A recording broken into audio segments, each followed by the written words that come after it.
Fala pessoal, bom dia, boa tarde, boa noite. Nós somos o Papo 27, meu nome é Eduardo Reis, mas pode me chamar de Dudu. Estamos aqui para mais um episódio dessa nova temporada 1 a 1 Money Kings. E hoje a gente está recebendo essa ilustre visita de uma pessoa fenomenal, o mestre Jedi das planilhas e da gestão financeira, Leandro Cordeiro. Estamos aí. Obrigado, Eduardo, pelo convite. Alegria estar aqui com vocês. E certamente vamos discutir uma série de assuntos aí importantes para todos os gestores e suas empresas. É isso daí. Só esquecemos um detalhe, né? Palmas para Leandro Cordeiro. É isso aí, não pode esquecer não.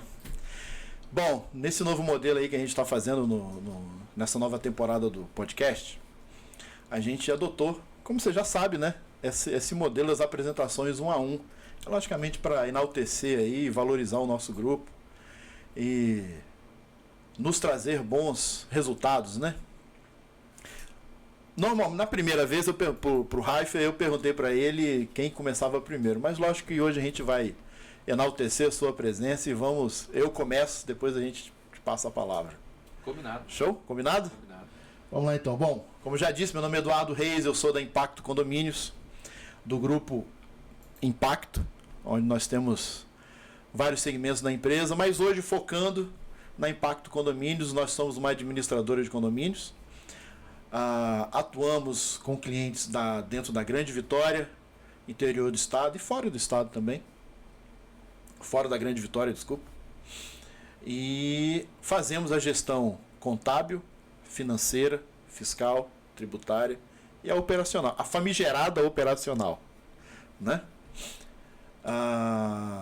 De todos os nossos clientes, hoje nós temos clientes tanto condomínios residenciais e comerciais, onde a gente atende na grande maioria deles com todo o pacote de serviços que a gente disponibiliza. Além dos serviços administrativos, nós também fornecemos a terceirização de mão de obra especializada, portaria 24 horas, conservação e limpeza, secretariado e os cargos de artífice de manutenção, né? Dentro dessa visão, nós também atuamos fornecendo para os nossos clientes, sempre visando e, logicamente, mirando sempre na melhoria dessa prestação de serviço, que é a assertividade, a acessibilidade e a agilidade. Dentro de todo esse pacote de serviço que a gente oferece, a gente tem um sistema de aplicativo onde cada condômino, síndico e integrantes da gestão consegue nesse aplicativo, que é o nosso aplicativo de gestão, ter acesso a todas as funções do condomínio, todo o serviço que a empresa presta e todas as acessibilidades e necessidades que o condomínio tem, desde segunda via de boleto, apresentação do balancete, a gestão financeira, que no caso os gestores do condomínio, síndico, conselho e tal, eles têm acesso ali dentro do nosso aplicativo a toda a gestão financeira que eles precisam, toda a prestação de contas, né? Quase que em tempo real, né? Porque tem sempre aquele delay da informação chegar, ser lançada e tal, e já está disponibilizado no sistema, mas a gente diz que é quase em tempo real. Mas nas questões condominiais, que é para o cliente em si, digamos assim, o cliente final, que é o condômino, ele tem sempre acesso total às necessidades permissíveis do condomínio. Como eu estava falando, ele tem todas as prestações de contas, todas as documentações do condomínio, segunda via do boleto dele, ele tem acesso às atas, né, que é a parte documental do prédio. Se ele quiser saber quando foi uma ata de 2022 e tal, logicamente, se a gente tiver esse banco de dados, a gente consegue disponibilizar para os condôminos ali. E outras coisas também, como a gente, com o aplicativo, a gente conseguiu anular aquela coisa chata que é o livro de ocorrências que fica na portaria. Não, o cara da casa dele ali, no sofá, ele digita, ele dá 2 cliques ali, ele tem um livro de ocorrência, solicitação, ele consegue fazer a notificação dele, mandar diretamente para o síndico, às vezes sem se expor, sem se predispor na portaria, né? Porque tem muito desse lance também, do cara não querer ir lá para registrar alguma coisa e ficar exposto. Então ele tem essa facilidade, né? Além de outras várias, como solicitação de manutenção também. Então, se o morador ele passa pela portaria, pelo portão dele, ele vê algum detalhe, ele pode, logicamente, tirar uma foto, registrar aquilo, lançar dentro do sistema. Essa notificação chega para todo mundo que faz parte da gestão. Né? Então, essas são, assim, as nossas facilidades e a nossa prestação de serviço. Dentro desse leque aí de clientes que a gente tem, como eu falei, a gente tem clientes, a grande maioria são clientes residenciais.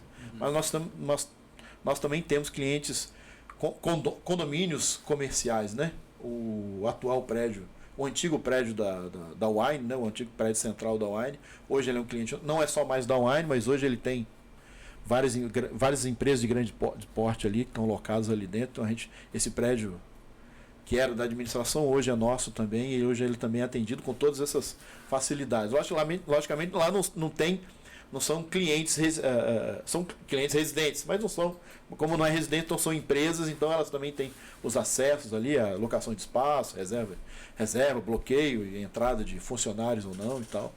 Toda essa facilidade. Então, a Impacto Condomínios hoje tem todo esse leque de atendimento e de opções. Então, como eu falei, dentro da Grande Vitória, interior do estado também. Bacana.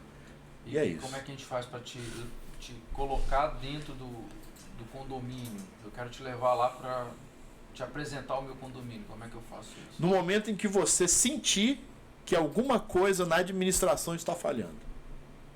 Normalmente começa com uma fagulhazinha. É um portão que quebra constantemente. É um balancete que sempre demora a chegar. É a gestão financeira que o síndico está sempre constantemente correndo atrás para fazer aquele... Se vira nos 30 para poder ali balancear as contas, pagar funcionário, pagar fornecedor, pagar prestador de serviço e tal. Então é nesse momento que você percebe que alguma coisa não está girando como deveria girar, porque assim, o condomínio ele é logicamente uma engrenagem que não para. A gente costuma dizer que é uma fábrica que trabalha 24 horas. Porque ele tem elevador que funciona 24 horas, portão que funciona 24 horas, portaria que funciona 24 horas, limpeza que não, por mais que não seja 24 horas, mas ela quase por 18 horas a limpeza tem que ser feita. Né? Interfone que é 24 horas, sistema de TV que é 24 horas, internet que é 24 horas. Então, quer dizer, é uma fábrica que funciona 24 horas. Então, se alguma coisa dessa máquina não está funcionando ou não está tendo solução para ser resolvida porque parou de funcionar, há uma falha na gestão. Logicamente, a gente não vai ficar fazendo aquele trabalho de caça às bruxas, de tentar descobrir quem é o culpado. Como a gente sempre brinca com os meninos da supervisão. O nosso foco não é achar culpado, o nosso foco é achar a solução, entregar ela e resolver. Né? Porque ninguém é masoquista de ficar perdurando dor ali e correndo e vivendo o problema, né? Então é nesse momento que você vê uma insatisfação, por mínima que seja, mas são as mínimas insatisfações que acabam virando grandes. Um caso esses dias atrás aí foi um problema de portão. Porque o portão um portão e entrega de balancete num condomínio. Esse condomínio hoje, ele não era o nosso cliente, hoje ele é. E a síndica já vinha reclamando constantemente, dizendo que, olha, o problema do portão não é resolvido. E o problema do portão eram 2 rodanas. E a administradora demorou mais de 3 meses para conseguir resolver o problema. E ela demorava mais de 3 meses para conseguir entregar um balancete que ela deveria demorar no máximo 45 ou 60. É lógico, o balancete ele tem que ter aquele delay para poder entregar, né? Não terminou, entregou. Lógico, terminou, tem um prazo de confecção, ajuste das contas e entrega do balancete. Mas, infelizmente, a antiga administradora não conseguia atender nesse básico. E, logicamente, essa insatisfação foi crescendo. Era pequenininha e se tornou grande. E vocês estão atuando em... Qual é a área de atuação de vocês? Hoje, a maioria dos nossos clientes hoje eles estão na Grande Vitória. Não estão na Serra, mas na Grande Vitória. Na região de Vitória mesmo, propriamente dita ali. Jardim da Penha, Jardim Cambori, Praia do Canto. Mas existe limitação de vocês irem para outras cidades? Não. Temos hoje clientes em Colatina, Vila Velha, aqui na Serra, né? E estamos aí galgando aí alguns clientes lá em Guarapari também. Bacana. Lá na tua terra. Terra boa. É isso aí. E é isso. Muito legal. Isso aí. Bom conhecer a Impacto e saber, né, de todos esses serviços que ela presta, né, e com a qualidade que é fantástica e a tecnologia também presente na prestação de serviço é fantástica. Tem que ter agilidade, né? E agilidade hoje a gente tem que usar e abusar dessa tecnologia que a gente tem. Todo mundo hoje tem um celular na mão. Né? A gente, às vezes a gente fica impressionado na administradora que a gente ainda encontra clientes que ainda são atendidos por empresas que ainda usam um sisteminha antigo de transporte de malote. Eu falei assim, cara, até esse malote ir, do malote voltar, pro cara lançar, pro cara conferir, ticar, bater um carimbo, dar uma assinatura dizendo que tá aprovado, voltar em 3 dias. Olha quanto tempo que uma gestão no condomínio demora para ter ciência que aquela conta foi paga e aquilo ser lançado no balancete, cara. Hoje a gente não precisa disso. Hoje o próprio gestor, ele escaneia, se isso não foi, isso quando assim, que é 90% dos casos. O nosso financeiro, ele é faca na caveira nisso. O cliente entrou, a gente automaticamente já pede ali o contato de todos os prestadores de serviço. Ele já pega o contato de todos os prestadores de serviço, e-mail, quem são os responsáveis. Na hora que esse prestador de serviço, que é contratado pelo prédio, atende o condomínio e emite a nota dele no final do mês, essa nota não vai para o condomínio, óbvio, mas chega no nosso e-mail também. Então, quando o síndico ou a síndica lá na casa dele pensa em mandar, as meninas já estão com ele na mão e já estão lançando e já está tudo resolvido. Não precisa mais. Manda o malote, bota no malote, assina, protocolo, espera o supervisor passar, o motoboy passar para recolher aquele malote, levar para a administradora, conferir, lançar, escanear, ticar de novo, mandar de volta. Putz, não dá. Isso é tempo que se perde. O tempo que se perde fazendo essa logística, você atende o condomínio em outras várias coisas, né? Você pode atender o condomínio em outras várias coisas. Sem dúvida. E é o que você falou, né? Já em tempo quase real você já entrega os resultados em tempo quase real para o condomínio. Isso aí. O digital ajuda muito. Muito, e não bastante. tem para onde fugir bastante. mais. É isso aí. Parabéns a Impacto aí, por todo esse trabalho que vocês têm feito. É fantástico. Aí sempre melhorar cada dia. Serviço, tem sempre melhorar. E tem uma galera aí que, igual o Edivaldo, né, que está ali atrás das câmeras ali, que é focado em melhorar e sempre procurar gadgets, vamos dizer assim, para sempre estar melhorando e agilizando o nosso trabalho. Muito bom, né? Muito bom. Parabéns, Eduardo. Obrigado. Essa é a Impacto. Condomínios. Tá contigo, Leandro. Muito bem. Diz para mim como que é o seu negócio. Eu atuo com consultoria, especialmente consultoria em gestão empresarial. E aí nós focamos muito na parte da gestão financeira nas empresas. Eu atuo como consultor desde 2006. De lá para cá a gente sempre conciliou uma carreira de consultoria, professor universitário. Então são atividades que se complementam. E à medida que a gente foi evoluindo nos trabalhos de consultoria, a gente foi atendendo a diversos tipos de empresas, seja do comércio, prestadores de serviço e indústria.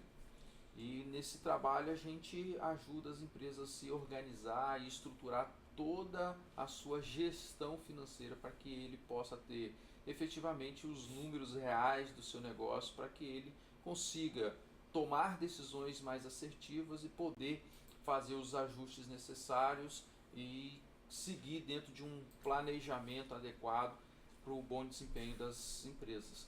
Então esse é um desafio gostoso, né, que a gente faz com muita alegria. Nosso propósito é ajudar as empresas de fato a se profissionalizarem. Porque acontece, Eduardo, muitos das empresas e dos empresários hoje, eles vêm normalmente de uma atividade operacional. É alguém que sabe fazer muito bem a sua atividade ali, o core, né, o coração do negócio, ele que executa, ele que conhece, E à medida que o negócio vai crescendo, vai se desenvolvendo, ele precisa comprar, ele precisa pagar fornecedores, ele precisa contratar mais pessoas, precisa gerenciar essas pessoas, precisa lidar ali com sua parte tributária, pagar fornecedores e por aí vai. Então, a complexidade na gestão ela começa a aumentar. E muitas vezes ele não foi preparado para fazer essa gestão corretamente. Uma grande dor é a gestão financeira. É como você falou, né? É o cara que sabe fazer, mas ele não sabe gerir totalmente, né? Ele sabe como botar o produto dele no mercado. Sabe como produzir o produto dele, jogar para o mercado, mas não sabe todo o meandro por trás que tem. É isso aí. É nessa hora que você entra. E são produtos e prestação de serviços com qualidade, são bons, né, bons profissionais que estão no mercado entregando coisas bem interessantes para a sociedade. E muitas vezes você vai ver algumas histórias, né? Poxa, aquela empresa era tão bacana, tinha um produto tão bom e de repente ela sai do mercado. E que hora que você acha que o cara tem que perceber isso daí?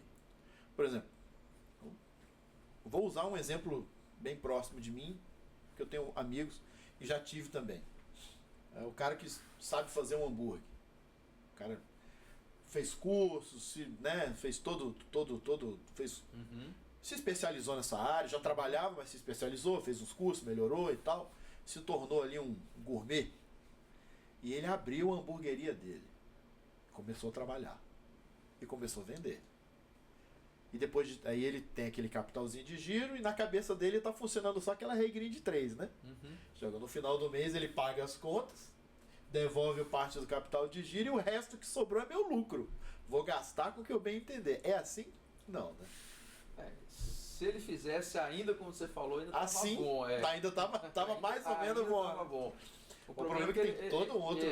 O problema é que ele no dia a dia, ele começa a vender lá os hambúrgueres dele, e aí ele precisa ir pagando os fornecedores. Só que muitas vezes ele não faz ali uma projeção do que a gente chama do capital de giro, do que ele vai precisar de ter de dinheiro para movimentar a sua operação no dia a dia.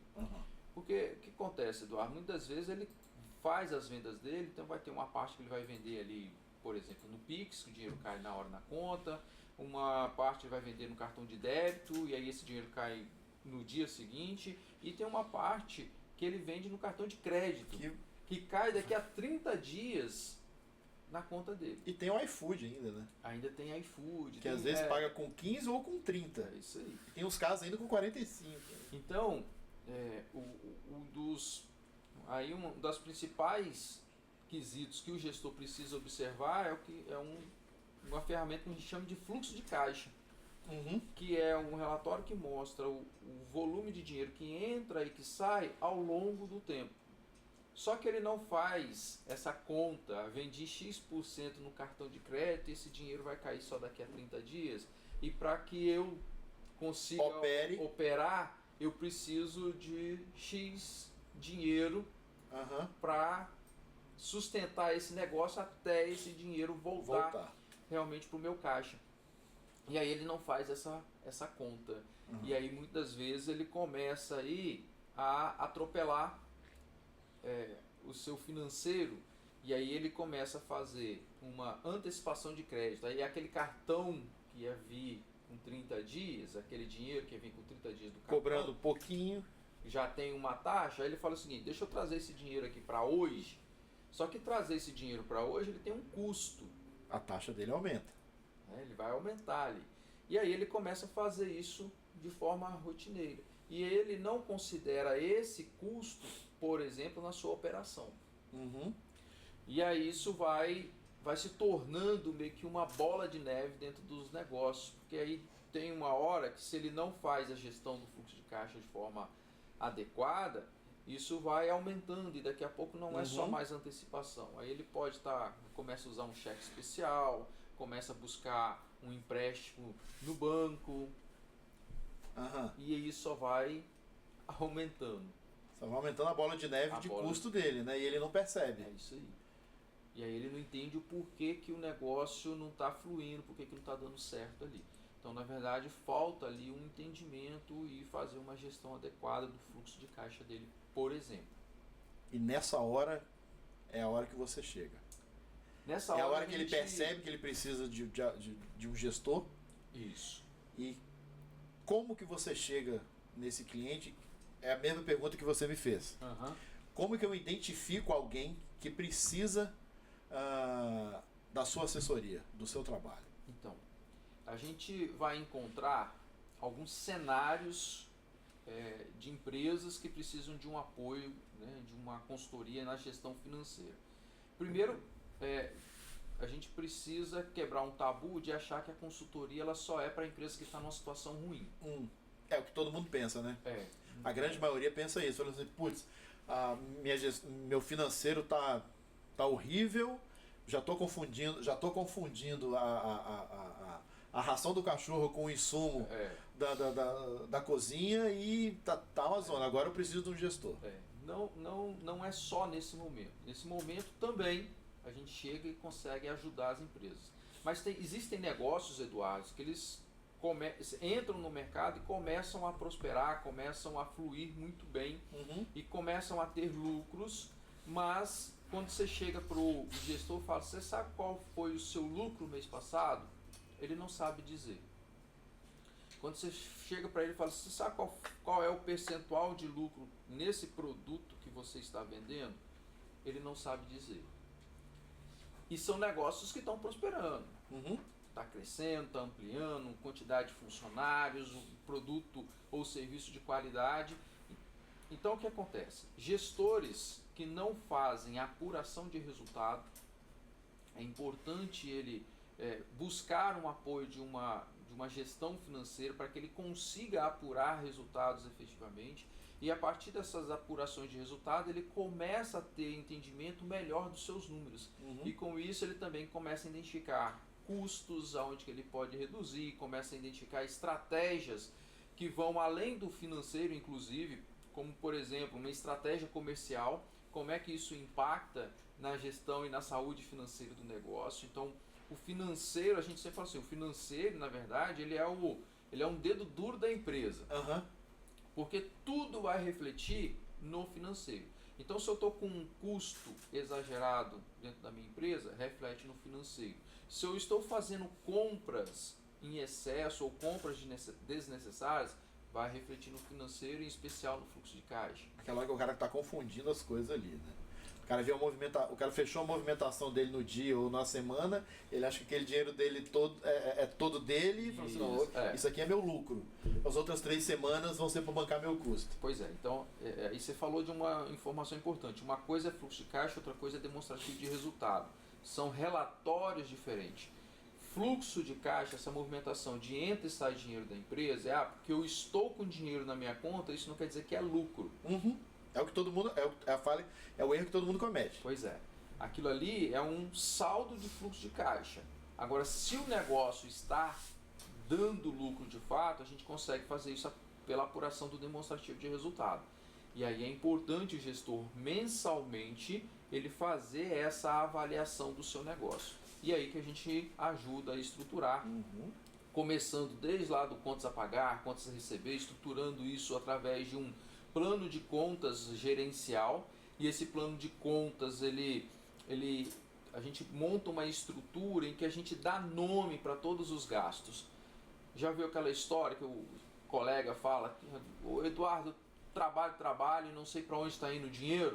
E ouço constantemente isso aí. Pois é, direto. Porque ele não tem uma estrutura de demonstrativo de resultado organizada.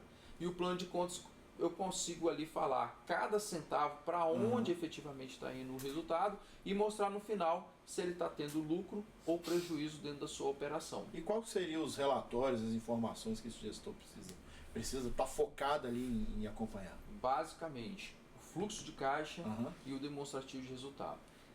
Se ele conseguir estruturar pelo menos esses 2 relatórios, ele já vai conseguir daí ter bastante informação para ele fazer a sua gestão no dia a dia. Lógico, depois disso existem outros relatórios, existem outros indicadores que ele pode acompanhar, mas ele tendo esses 2 muito bem estruturados, ele já consegue ter com muita clareza um norte da sua empresa.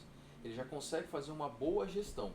Então, voltando à pergunta original, empresas que estão indo muito bem, com os negócios muito bem, está tendo dinheiro em caixa, mas não sabe apurar os seus resultados, esse tipo de empresa precisa de um apoio, de uma gestão financeira. Empresas que estão com dificuldade, não estão conseguindo fazer com que o seu fluxo de caixa ali, né, gere um valor considerável para ele manter a sua operação, está antecipando crédito, seja ele da forma que for, essa empresa também pode buscar um apoio de uma gestão financeira para que a gente consiga organizar a vida dele, mostrar os números, mostrar onde estão os gargalos e a partir disso estruturar um plano de ação para que ele faça ajustes no custo da empresa e comece efetivamente a gerar resultados positivos. Entendi. E dentro da sua visão e da experiência que você já tem até hoje, quais são os principais negócios que você acha que precisa, já do início, ter um acompanhamento do gestor financeiro, de uma assessoria financeira? O Eduardo, antes do negócio nascer, já precisa estar estruturando. Já seria o ideal, né? Para estruturar. O mundo perfeito, antes do negócio nascer, a gestão financeira ela já deveria nascer estruturada. Porque na hora que o negócio nasce, ele vai conseguir identificar qual é o volume de investimento que ele vai ter em toda a estruturação do negócio, quanto que ele tem de expectativa de receita nos primeiros meses, especialmente nos primeiros 12 meses dele ali. E com isso ele vai saber quais são os custos e, por consequência, qual é o tamanho do capital de giro que ele vai precisar para esse negócio iniciar. Então, esse seria ali o mundo ideal. Agora, quando o negócio já está girando, e é muito natural que isso aconteça, né? Muitas empresas não fazem ali o plano de negócio para começar suas operações e começam no instinto. Você falou, eu estou fazendo um paralelo aqui, que é o que a gente faz com clientes nossos da administradora, quando o condomínio chega. A primeira coisa que a gente já começa a planejar é a previsão orçamentária. Olha, quando que é a próxima eleição? A eleição, normalmente, quando a gente entra num condomínio é porque já aconteceu a eleição e troca de gestão. Mas isso está muito recente. Então a gente já fica naquele meio período entre troca de síndico e previsão orçamentária. Então nesse meio tempo é quando a gente acaba ingressando em novos clientes. Então a gente já entra com a visão de falar, olha, vamos preparar a previsão orçamentária para esse cliente, para o próximo ano, para a próxima gestão, né? Então, a maioria dos condomínios são de 12 meses, gestão de 12 meses. Algum ou outro que são gestão de 2 anos, né? Mas não difere muito. É sempre a mesma atitude. Iniciou um novo contrato, é um cliente novo, é um condomínio novo, previsão orçamentária. Para a gente ver, pede como é que vai ser os próximos 12 meses, 24 meses. Isso aí. Numa empresa, quando o mundo ideal seria uma empresa nova fazer do mesmo jeito. Mas considerando que ela já está rodando, aí você tem que é 99% das vezes. É isso aí. Casos. Aí você vai ter indústrias, comércio e prestadores de serviço. Seja qual for a empresa dentro desses setores, eles vão precisar de apoio da gestão financeira. Eu, por exemplo, hoje dentro da nossa consultoria, a gente tem uma indústria. Um trabalho que a gente fez de todo o mapeamento dos seus processos da gestão financeira e custo. E aí esses custos passando desde lá da sua linha produtiva até chegar de fato ao preço de venda no mercado. Então é um caso de uma indústria. A gente tem outro cliente na nossa carteira que é uma clínica médica, que já é uma prestação de serviço. E aí... Um ramo totalmente diferente, né? Diferente. Aí você tem a clínica que também faz exames médicos, e aí você tem toda uma estrutura de equipamentos, e aí você também precisa identificar os custos de toda a estrutura, que tem funcionários, tem enfermeiros que atuam ali, tem técnicos que precisam apoiar os médicos que atuam dentro dessa clínica.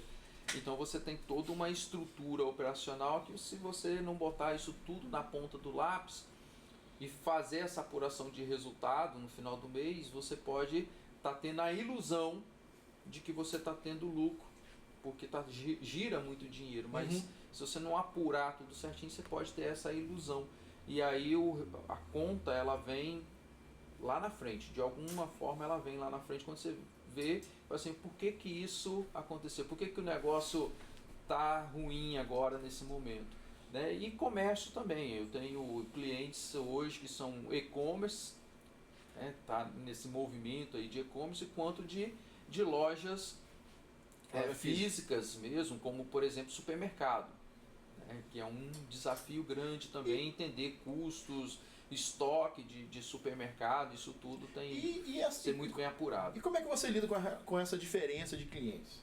Você falou que você tem cliente que é do e-commerce, cliente de loja física, cliente que é supermercado, cliente que é prestador de serviço, cliente que é indústria. Na hora que você... Como que você elabora uma gestão financeira para esses clientes? É uma fórmula só para todo mundo? Ou é semelhante ao que a Condomínios faz? Cada cliente uma gestão. Cada cliente uma gestão, cada cliente uma estratégia, cada cliente uma previsão. Cada cliente é uma estratégia, né? Cada cliente vai ter uma forma ali específica de apurar os seus resultados. Mas nunca é uma Fórmula 1, nunca é uma Fórmula mágica. Nunca é a forma que eu digo o seguinte, os processos de atuar, obviamente são diferentes. São distintos, mas os resultados, eles normalmente são os mesmos. Todas as empresas precisam entender o seu fluxo de caixa. Todas elas precisam saber o que está entrando e saindo e qual é a previsão disso ao longo do tempo. Toda empresa precisa apurar resultado. Toda empresa vai precisar estruturar ali um plano de contas, vai precisar gerar um demonstrativo de resultado. Lógico, cada um vai ter a sua característica, cada um vai ter um plano de contas específico para a sua realidade, mas esses relatórios, essas ferramentas, elas normalmente são básicas, que são as boas práticas de mercado, que isso já vem de há muito tempo e acaba não mudando. O que diferencia é as características do negócio. Aí a gente precisa entender as características do negócio para que a gente consiga entender ali e ajudar as empresas a mapear nos seus processos onde existem gargalos ali que estão corroendo ali uma parte dos seus lucros. E dentro dessa sua visão e, logicamente, fazendo a gestão para toda essa gama de clientes, quais são os principais erros assim que você sempre identifica? Começou a atender o cara, pode ser um cliente novo ou velho, mas porque eu sei que um cliente antigo às vezes pode cometer o mesmo erro de um cliente mais novo, né?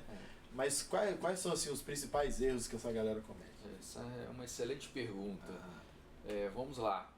O primeiro deles e o mais fatal de todos os negócios, isso já é comprovado por algumas pesquisas, o Sebrae já tem pesquisas comprovando isso. É a primeira que identifica, né?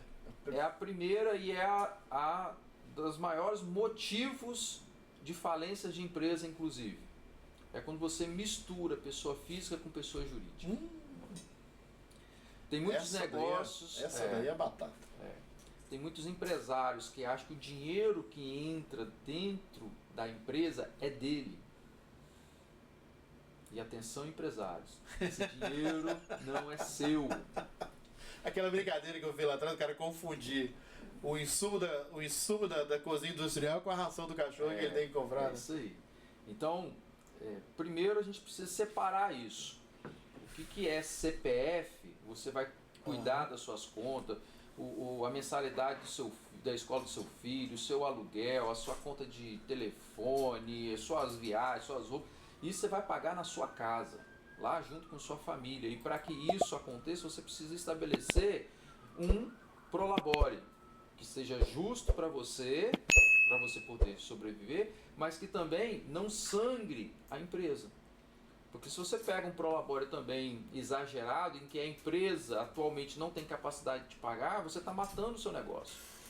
E aí esse negócio depois não vai ter condições também de pagar nem o seu prolabore. Então, misturar pessoa física com pessoa jurídica é um dos maiores erros que a gente encontra nos negócios. E isso é o primeiro passo que a gente inicia nas empresas. É fazer de fato essa separação para que eu consiga apurar de fato o que ali dentro são custos da empresa, para que a gente consiga fazer a apuração de resultado corretamente. Sabe o que eu percebo na maioria assim, de amigos e clientes que cometem esse erro? a angústia do cara não aguentar esperar os 30 dias. O cara não aguenta. O dono desse negócio, não vou nem falar grandes negócios, porque grandes empresas já tem toda uma estrutura e já está estruturada para ele, lógico, se estar educado financeiramente a esse ponto. Agora, o pequeno e o médio, eles não aguentam. O que eu percebo, né? Eles começam o negócio e eles não aguentam esperar esse período de tipo montar o seu prolabore para só fazer a retirada no final do mês. Ele está muito acostumado, lógico, ele já vem de uma cabeça de CLT, né? Então ele sabe que ele só vai ter o pagamento dele no final do mês. Mas quando ele começa o próprio negócio, ele começa a ver aquele fluxo semanal e muito dinheiro passando pelo caixa dele, muito fluxo de caixa, aquela coisa toda. É fatal o cara sempre cometer esse erro aí, né? O cara não, esse dono de empresa, essa dona de empresa, não aguenta esperar esse prazo, esse Não necessariamente tempo ele precisa esperar os 30 dias. Ele pode definir que vai fazer uma retirada ali de semanal, de 15 dias ou mensalmente. Não tem problema. O importante é que ele tenha clareza assim, qual é o meu prolabore. Meu prolabore é esse. É isso aí. Por mais que ele faça uma retirada semanal, mas é o prolabore R$1.000, é 5 mil, é 10 mil, é 20 mil, não importa. Agora, seja correto com a empresa e tire somente esse valor. E aí as suas contas você paga lá na sua casa. Outro erro está muito relacionado com compras. Muitas empresas elas acabam comprando errado, né? E comprar errado é comprar demais dentro do seu negócio. E aí quando eu compro errado, Eduardo, o que eu estou fazendo? Eu estou tirando dinheiro do meu bolso e colocando esse dinheiro em produtos. E se esse produto ou matéria-prima ele não gira, é dinheiro que fica ali parado. E muitas vezes o cara não vai entender por que ele está com dificuldade de fluxo de caixa. Por quê? Porque ele está fazendo compras erradas. Então precisa tomar muito cuidado e prestar bastante atenção nesse processo de compras. Eu vou te falar o seguinte, eu tive um cliente que ele tinha estoque gigantesco de aproximadamente de 2 milhões de reais no seu estoque, um levantamento superficial que nós fizemos, e a nossa proposta era que ele pudesse se desfazer de parte daquele estoque, mesmo perdendo alguma coisa, para oxigenar o seu fluxo de caixa. Por quê? Porque tinha produtos ali que estavam há 2 anos parados. Na embalagem, né? Estava bem conservada, ainda era um produto que dava para ainda ser comercializado no mercado, e aí a sugestão era essa. Então, por quê? Porque ele foi decisões erradas lá atrás, de compras que não fizeram, não tiveram giro, né, dentro do negócio. E aí é o quê? É o capital vai ficando parado ali. O cara fica sempre com aquela coisa na cabeça. Não, tá ali, mas uma hora vende, né? Mas não é assim, né? Porque está empacando ali o capital dele. Precisa entender o mercado, precisa fazer um acompanhamento comercial para saber o que realmente está tendo de demanda, para que ele faça compras mais assertivas, entendendo que ele tem uma limitação financeira, e se ele não cuidar dessa limitação financeira dele, ele vai sofrer com o seu fluxo de caixa, sem sombra de dúvida. E um outro erro comum de acontecer é os gestores, empresários, de uma forma geral, não saberem informar preço de venda dos seus produtos e serviços. Era isso que eu ia te perguntar agora. Como que lida com a relação? Você falou do estoque, da percepção de mercado, para saber o que o cara mantém no estoque, ou compra ou não, né, para fazer o fluxo de estoque, tanto fluxo de venda quanto fluxo de estoque. Mas a gente sabe que o resultado disso também reflete em cima da precificação, né? Preço de venda errado mata negócios. Então, o gestor que não consegue fazer sua formação de preço de venda ali adequada, para suportar a sua estrutura e ao mesmo tempo também ser competitivo no mercado, ele tende a ter dificuldades em pagar todo o custo da sua estrutura. E isso vai refletir mais uma vez, né, no seu demonstrativo de resultado, vai refletir mais uma vez no seu fluxo de caixa. Eu tenho um cliente em uma situação que ele era um e-commerce e vendia, Eduardo, coisa ali de R$200 mil por mês e um faturamento razoável, né? E as vendas até girando. E aí nós fizemos a apuração de resultado no primeiro mês que a gente estava dentro da empresa e aí o resultado foi praticamente 0 a 0. Ué. E o gestor ficou indignado, não concordando, como é que a gente vende e não É que a gente vende e tá ficando no 0 a 0, no 1 a 1 aí, pô. E aí a nossa proposta foi, vamos fazer a apuração do seu preço de venda. Rodamos uma curva ABC, pegamos os seus 10 principais produtos, os mais vendidos, e calculamos o preço de venda desse produto. Pasme você, dos 10, 7 estavam sendo vendidos abaixo do preço que deveriam ser vendidos. Putz. Ou O seja, cara não tá vendendo nem acima, né? Porque normalmente o pessoal faz o seguinte, se ele se compra por 50, vende por 100. Então, A assim, maioria faz isso, né? então fazia umas contas lá, por estimativa, por alguma experiência ou por não acompanhar reajustes do mercado, aquele preço estava sendo praticado e que não conseguia pagar a sua estrutura. O que acontece? Mas vendia muito. Mas vendia bastante. Então ele não percebia. Não percebe. Pelo fluxo ser muito grande, ele não percebia. É a ilusão que nós falamos. Muitas vezes tem negócio que vende e tem a ilusão de que você está ganhando dinheiro e não está. E aí o que nós fizemos? Reajustamos os preços de venda desses produtos e no mês seguinte fomos apurar de novo o resultado, mantendo uma média de faturamento semelhante ao mês anterior. Aí sim, a empresa já conseguiu apurar resultados, seus primeiros resultados. O gráfico mudou. Mudou, mas por quê? Preço de venda.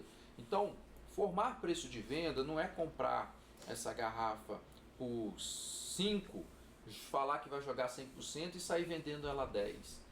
Não é isso. Preço de venda não é assim. Você pode até, com os R$10, estar ganhando dinheiro na venda desse produto.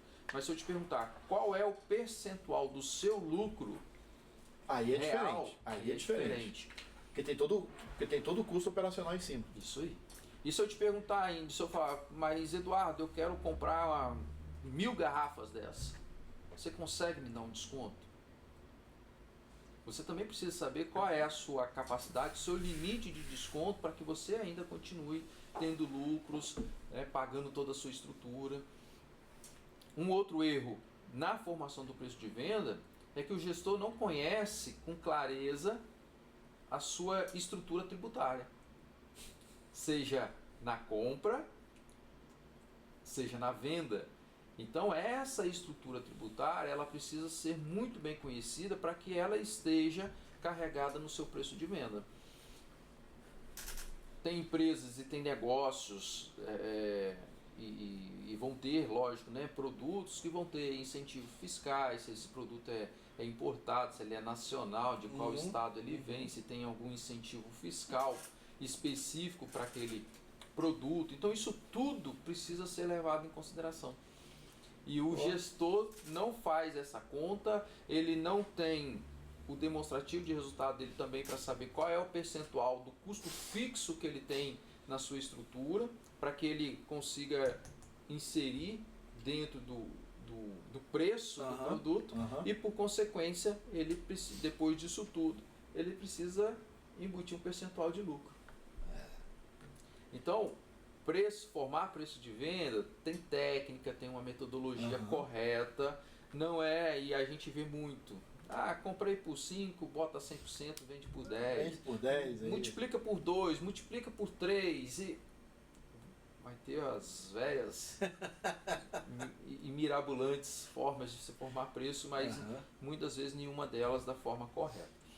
Então a forma correta é a gente efetivamente entender qual é o custo de aquisição ou custo de produção e a partir do custo de produção a gente inserir dentro desse custo os impostos, custo fixo, alguma despesa variável que possa vir a ter, como comissão, por exemplo, se for o caso de produtos específicos, e carregar ele com o seu preço de venda, com o seu percentual de lucro, Percentual de que aí a gente vai ter efetivamente o nosso preço de venda. E aí é mercado, você olhar esse preço de venda e falar assim, esse preço está competitivo, Uhum. eu consigo fazer frente com o meu concorrente. Mas eu fiz tudo isso que você falou, Leandro, e o meu preço ficou muito acima. Do meu concorrente. Do meu concorrente, inclusive. Como é que eu vendo mais que esse cara? Você vai ter algumas opções. Primeiro, ou seu produto, você precisa mostrar valor para que esse seu produto tem no mercado, para que ele tenha um preço mais elevado que a concorrência, ou você vai ter que olhar para dentro e reduzir sua estrutura de custo. Para que você consiga reduzir preço, você precisa reduzir custo. Então, fazer uma boa compra dos produtos ou dos insumos, se for produção. Então, comprar bem é importante. E olhar a sua estrutura, né, de comercialização ou de produção. Se for uma indústria, você tem que ver se sua produtividade está ok. Porque você tem toda uma estrutura, um parque instalado ali que isso custa. E normalmente indústria custa muito caro. Então, se você não estiver produzindo, cada vez que você deixa de produzir, o custo em cima de um mesmo produto ele vai aumentando. Então, eu tenho que olhar para dentro e eu falar o seguinte, como é que eu posso ser mais eficiente para produzir esse produto mais barato? O meu custo ser mais barato. Logo, o meu custo sendo mais barato, o meu preço de venda ele acaba sendo mais barato também. Porque tributário, a gente tem pouco o que fazer com ele. Isso é verdade. Você pode sim fazer estudo tributário, recuperar créditos tributários, enfim, tem algumas engenharias legais que você pode fazer para você ajustar a sua empresa, né? Ver qual é o regime que você vai estar, enfim. Mas a legislação permite fazer alguns arranjos, mas também é limitado. Agora, tem sempre uma barreira já pré-delimitada ali. Isso. Porque eu tenho a legislação que me bloqueia ali. Agora, aonde eu posso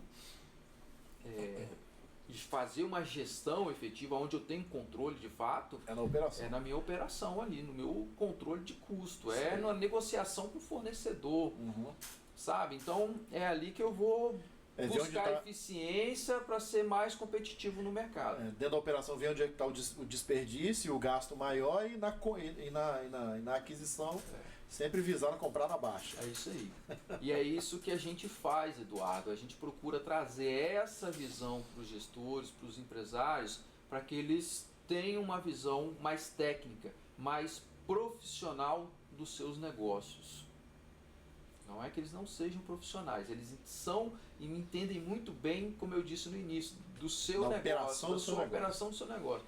Mas muitas vezes falta ali alguns detalhes na sua gestão para tornar a sua empresa ainda melhor, ainda mais profissional. Ou seja, é levar a sua gestão para um outro nível né, de profissionalização que vai ajudar ele a se tornar mais competitivo no mercado. Agora vem aquela famosa pergunta de milhões que a Fabi fala, né? Já entendi como que funciona o seu negócio. Em que momento que eu te referendo? Em que momento que desses vários amigos que eu tenho, que são comerciantes, que são donos de loja, hamburgueria, supermercado, oficina e técnicos que prestam serviço, em que momento que eu, numa conversa com eles, em que momento que eu posso te referendar para eles lá, te indicar para eles, falar assim, cara, você precisa de um amigo que um amigo meu te atenda aí. Vai ter alguns sintomas, né? Alguns deles a gente já até mencionou. Algum deles a gente já citou aqui, eu também brinquei falando. Quando você identifica que o cara falar com você numa conversa informal, fala assim, Eduardo, trabalho, não vejo. E não vejo dinheiro. Esse cara tá precisando de uma ajuda. Essa frase é a mais comum que eu ouço. Cara, tô trabalhando, feito um burro de carga e, bicho, não consigo ver dinheiro. Eu falei assim, pô, mas seu caixa tá ali, você não tá vendo? Eu vejo dinheiro passar por ali, mas eu não consigo ver dinheiro, cara. Nessa hora é uma hora, né? Esse é o momento. O outro é quando você pode perguntar pro seu amigo, fala assim, cara, você separa certinho o seu financeiro da sua casa, Eu não vou nem falar da regrinha de 3, não. Vou excluir isso da conversa. E separa o dinheiro, o que é o dinheiro da empresa. Se no meio do bolo ele tá pagando, cara, eu pago lá se não pergunta... a mensalidade da escola do meu filho tá lá no meio do extrato da empresa. Se na hora dessa pergunta o cara mandar, já era, já se entregou, né? Já se entregou aí, né? Eu falei assim, cara, você precisa de um amigo meu. Nessa hora. E se a empresa ela faz a apuração mensal dos seus resultados, então ela necessariamente precisa. E são pouquíssimas que fazem, né? Uma coisa assim, alguns vão dizer, não, eu faço, Eduardo. Aí ele vai ter o quê? Ele vai ter o quê? Ele tem uma planilha de contas a receber e ele tem uma outra planilha de contas a pagar. Ou às vezes é coluna, né? O cara bota uma coluna ali, uma coluna aqui, mas lá no final ele faz só a diferença. Muitas vezes essas planilhas, elas não se conversam. E aí ele não tem uma estrutura de apuração de resultados efetivo. E aí ele não sabe qual é o percentual de lucro que o negócio teve naquele mês ou durante o ano.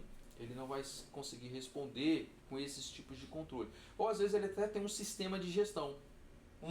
Mas ele usa o sistema de gestão só para tirar a nota fiscal. E ele está pagando ali uma mensalidade e a gente consegue ajudar com um sistema de gestão implantado lá, fazer a otimização desse sistema de gestão dele. Legal. Né? Fazendo a otimização lá do contas a pagar, do contas a receber, e a partir desse sistema gerar os relatórios que ele precisa. É um caminho que a gente segue. E a outra questão é se de fato ele está ali, se ele está fazendo muita antecipação de crédito. Essa é uma outra característica, né, de empresas que precisam puxando de na mente aqui, eu sei que todos fazem. Todos que eu conheço fazem. Pois é.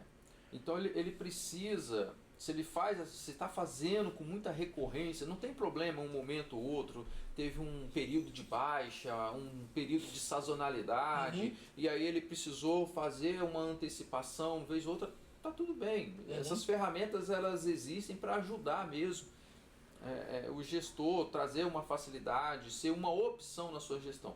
Mas ela não pode ser recorrente. Eu já cheguei em empresas que o cartão de crédito já está no automático. Caiu no cartão de crédito, já antecipa. Caiu no cartão de crédito, já antecipa. Então isso não é saudável para os negócios. Então se está fazendo uma antecipação com muita recorrência, a gente precisa entrar dentro dessa empresa, entender qual é a sua rotina, qual é a sua estrutura de custo, começar a fazer os ajustes necessários para ela parar. Não estou dizendo que é imediato, mas a médio prazo ali, ela parar de fazer essas antecipações e começar a criar uma gordurinha ali.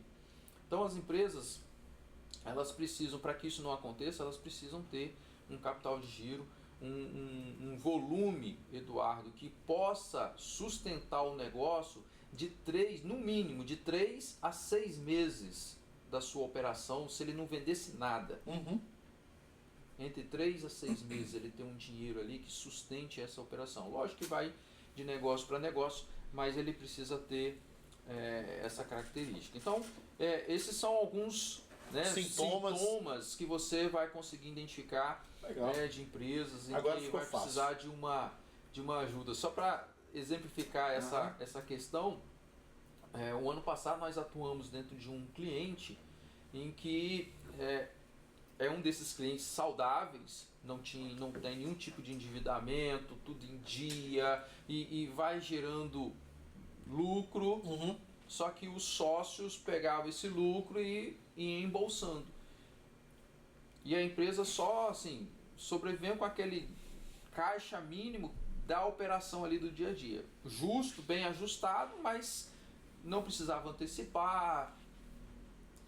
E aí nós provocamos os sócios e falamos assim, se vier uma outra pandemia aí, quanto tempo vocês seguram o negócio? Quanto tempo vocês vão conseguir ficar aberto nesse molde? Não dava um mês. Sério? Sério. Por quê? Porque não tinha nenhuma reserva financeira. E aí, tudo que sobrava, retirava, pau na máquina. Aí. E aí nós começamos, é o que eu falo para você, a consciência da profissionalização, e aí nós começamos a trabalhar com esse cliente e não era só um, porque era uma empresa, mas são 5 sócios, né? Então você tem que trabalhar a cabeça de todos eles ao mesmo tempo para ir convencê-los de que, olha, nós precisamos criar aqui um colchão, né? Um valor de reserva para que, se ocorrer qualquer eventualidade, a gente tenha aonde recorrer. Ou não só para isso, se eu quero fazer um novo investimento significativo na empresa, em vez de eu buscar um financiamento ou um capital caro, eu tenho um Se recurso. for uma indústria, maquinário, né? Ou eu posso usar esse recurso como parte do pagamento, né, para dar uma entrada e financiar o restante, enfim. Mas eu tenho capacidade de investir no negócio. E aí, para essa empresa, o ano passado, 2024, que não tinha nada, nós fechamos 2024 com R$1 milhão em caixa. Opa! Sobrando. Opa! Então, os sócios tomaram essa consciência, fizeram esse compromisso, e aí, 31 de dezembro, nós tínhamos isso esse dá valor uma em caixa. segurança pro cara que está dentro do negócio, né? O cara vai, o proprietário, quando ele olha ali, ele fala assim, putz, minha empresa está girando, tá trabalhando, tá produzindo, e eu ainda tenho aquela segurança ali. O cara... E aí, sabe o que aconteceu? Trabalha mais tranquilo, com a mente um pouco mais leve, né? Sem dúvida. Sabe o que aconteceu agora no início do ano? No mês de janeiro e fevereiro, eles tiveram uma redução por conta de sazonalidade, característica do negócio deles, eles tiveram uma redução na receita. Sim. E aí esse colchãozinho foi acionado. Precisou ser acionado. No condomínio a gente chama isso de fundo de reserva. É isso aí. Precisou ser acionado lá para as contas ficarem em dia. E tá tudo bem. Sim, porque tá ali para isso. Ali para isso. E a meta para esse ano, por exemplo, é fechar esse colchão ali já em R$1,5 milhão. Show de bola. Leandros, massa ter recebido essa aula, que foi para mim foi uma aula agora de gestão financeira, entender o seu negócio, entender como é que funciona o seu atendimento, em que momento que você, né? Aliás, na verdade, em que momento não, em todos os momentos, né? Você pode se encaixar ali e... Tem uma lista de amigo meu aí que vai entrar nessa brincadeira, que eu vou passar o telefone do Leandro. Vocês se preparem aí, tá? Eu tô chegando. Aliás, ele tá chegando. É verdade. Né? E é isso daí. Obrigado mesmo por ter vindo, por tido esse tempo contigo aqui, essa aula aí que a gente teve de gestão financeira, né? Adorei a conversa. Eu fico muito feliz quando a gente tem essa oportunidade de poder conversar sobre um assunto. E teremos sempre. E um assunto tão sensível nas empresas, e que os gestores eles precisam efetivamente dar um pouco mais de atenção a isso. Porque se ele não cuidar dessa saúde financeira do negócio, e muitas vezes são bons negócios, com o tempo o negócio pode não mais se sustentar e trazer uma série de consequências, não só para a empresa, mas para o CPF. Aí é um endividamento que ele tem que carregar isso aí, né, por muito tempo, é um transtorno que ele traz para a vivência familiar dele, é uma frustração, é uma vergonha que o cara acaba sentindo, né, na sociedade, um misto de coisas em que, se ele traz uma profissionalização para o negócio, e uma saúde uma saúde financeira para o negócio dele, é isso aí, ele tende a caminhar mais tranquilo. E ainda assim, Eduardo, poder até tomar uma decisão, se o negócio não está indo bem, tomar uma decisão antecipada de encerrar as atividades, mas sem criar um passivo ou uma bola de neve para depois, que né? ele talvez não vai conseguir mais bastante tempo. pagar, ou vai carregar por muito tempo. Só para finalizar, um último exemplo, a gente fez um estudo de caso para uma cliente em que ela nos contratou para esse fim. Eu quero saber se eu dou sequência no meu negócio ou não. Inteligente da parte dela. E sabe qual foi o resultado? Ela fechou o negócio. Nós mostramos todo o estudo, toda a viabilidade, fizemos projeções com base nos dados que ela tinha. Fizemos todos um cenário, né, aqueles cenários otimistas, pessimistas, né, dentro da média. Tem que mostrar todos os parâmetros para ela, toda a realidade para ela. E a decisão dela foi que dava para crescer? Dava. Mas dentro do cenário que dava para crescer, é um cenário que ela não queria como pessoa. envolvia família. O sacrifício ia ser muito grande. Ela não queria. E Sim. aí ela tomou uma decisão Conheça esse tipo de realidade. antecipada de encerrar as atividades. Conheça esse tipo de realidade. Já vivenciei isso. Então, a conhecer números, ele é muito importante. Uhum. Tanto para um lado quanto para Quanto o outro. Ele vai ajudar, vai trazer clareza. Sim. E aí as decisões elas vão ser muito mais assertivas e saudáveis, tanto para o negócio quanto para a pessoa Uhum. e as pessoas que estão no entorno dela. Legal, legal. Mais uma pílula, viu aí? Pessoal, Leandro, mais uma vez, muito obrigado. Muito obrigado de novo por essa aula. E somos o Papo 27 no nosso 1 a 1 Monequinhos, hoje com a ilustre presença do Leandro Cordeiro, o mestre da gestão financeira. Show? Mais uma vez, obrigado, Eduardo, obrigado ao Papo 27 por essa oportunidade. Sim. E sempre que precisar, a gente está à disposição. Show de bola. Valeu, pessoal. Abraço. Tamo junto. Show? Achar alguém que fala mais que Eduardo.